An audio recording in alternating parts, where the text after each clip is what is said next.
So seat height adjustment is a very easy thing to do and a very important thing to do. Because if you are seated in a chair that is either too tall or too short for you, you can potentially become injured. So what we always want to remember when we're sitting in our chair is that we want our feet firmly planted on the ground. Now, if you are more of a petite individual and your feet cannot touch the ground, then you should use some sort of articulating footrest. Now, you're probably saying, well, why should I even worry about that?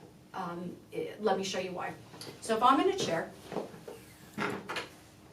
and that's too tall for me, or perhaps doesn't even have height adjustment, and you see that my feet are dangling like this, you think, oh, that's not so bad.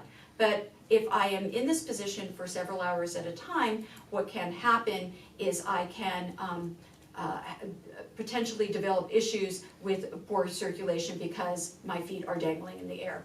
So one of the things that when you are looking at a chair is you got to make sure that there is seat height. Now, if you are on the opposite spectrum, say somebody who is quite tall, and you are adjusting the seat and it doesn't go tall enough for you, then you definitely want to look at a chair that you can utilize a taller cylinder. And the better the made chair, you'll have those opportunities to have a cylinder that would be appropriate for your height.